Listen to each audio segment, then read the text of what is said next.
Your Steve Jones Show podcast will start shortly. The Steve Jones Show podcast is sponsored by Brewers Outlet, your beverage supermarket on Reagan Street in Sunbury. We bring in Nate Bauer on 3.com, Blue White Illustrated. Nate has been having, by the way, an online chat with all the wonderful people at On3.com and also Blue White Illustrated. And here's my opportunity to take him away from the chat just for a few moments. Sir, always a pleasure. Welcome.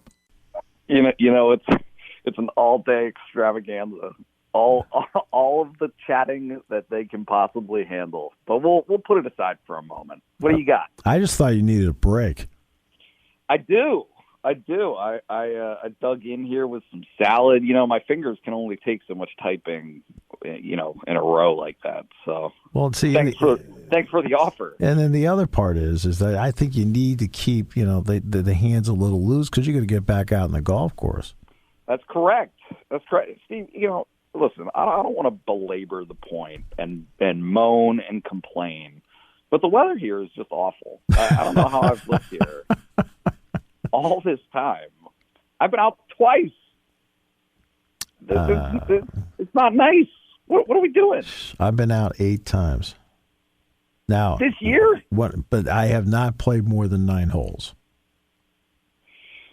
Still, man, you're way ahead of me. I mean, I don't feel like there've been 8 nice days.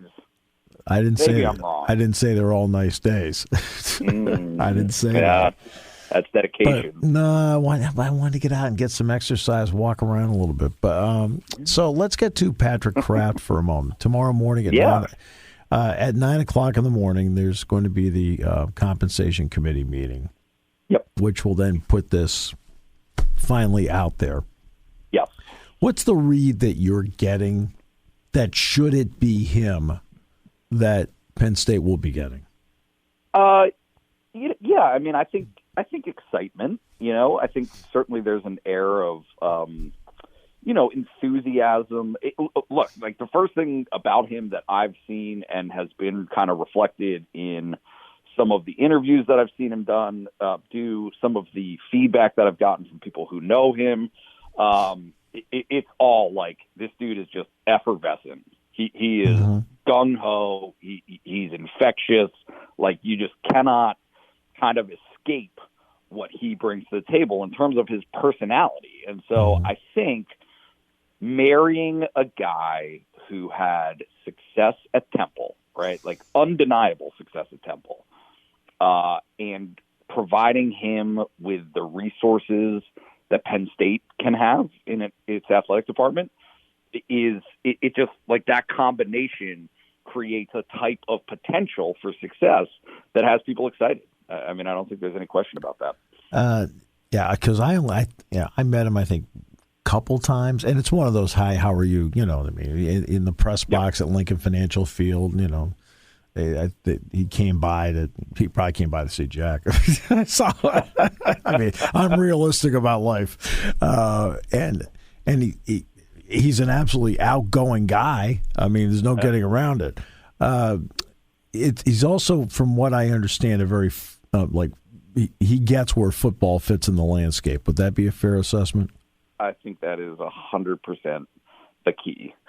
Right? Yeah. Like that is the blinking red light. Is look, he is a former football player, was a walk-on in Indiana, gets it, right? Gets what football can mean for a university, certainly for an athletic department, and I think has a perspective, given his age, right? He's young 40s.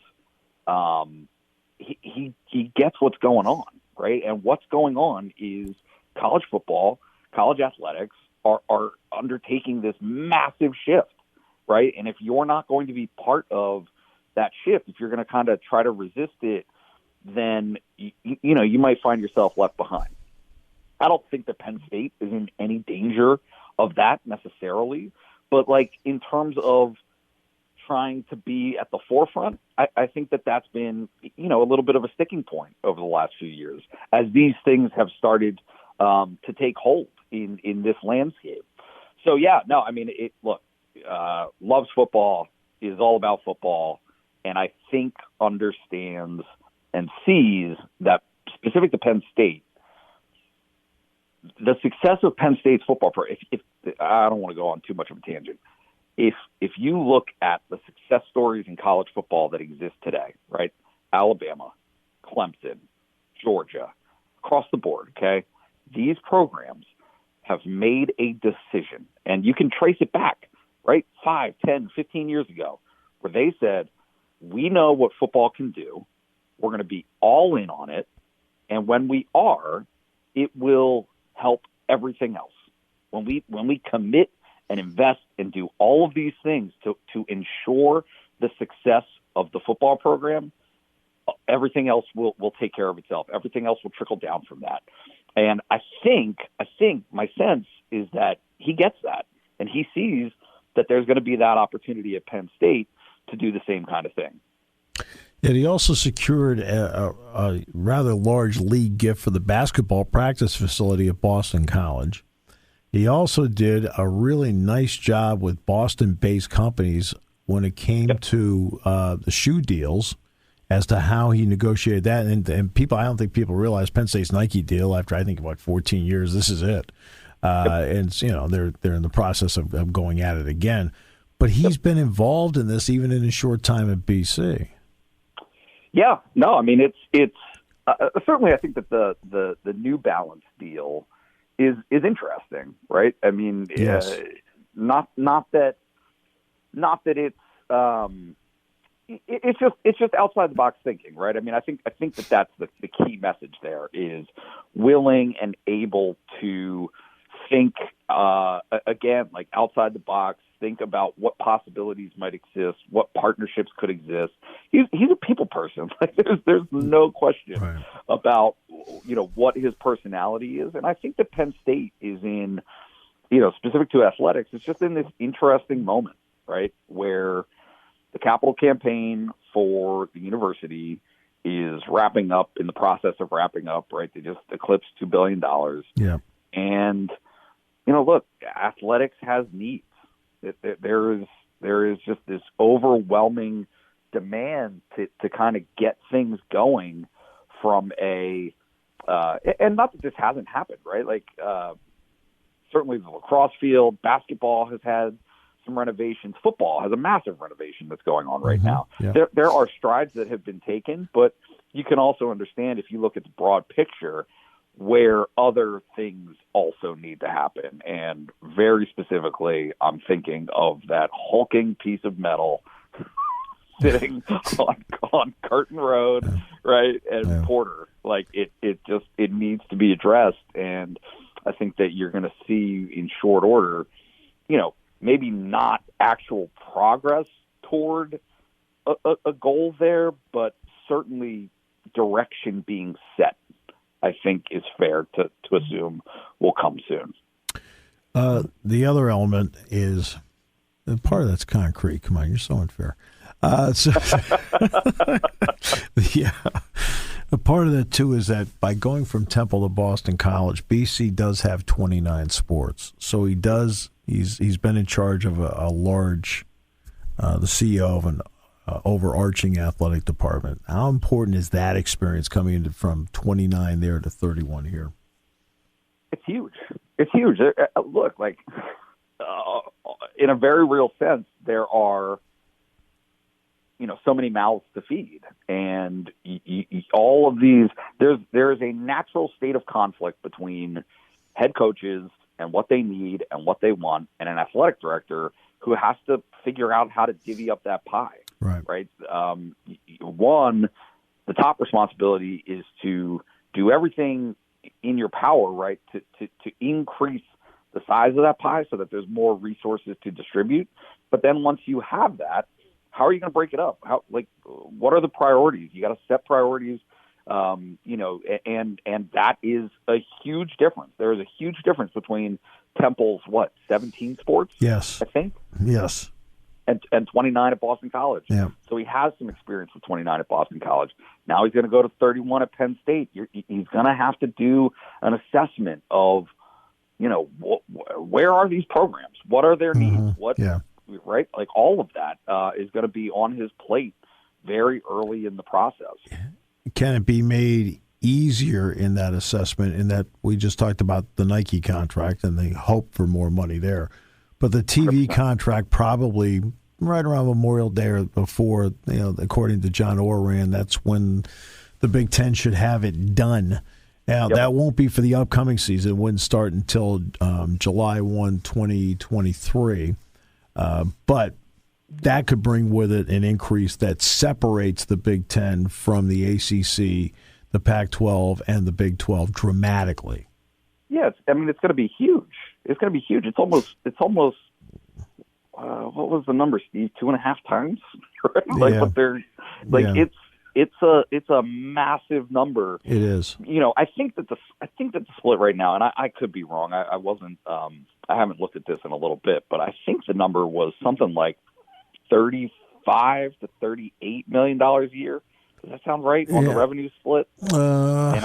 In terms of the Big Ten, each school. In terms of the Big Ten. I think when you add in the college football playoff, I think when you add in the college football playoff money and the TV money and so forth, it came out to like $54 million a school.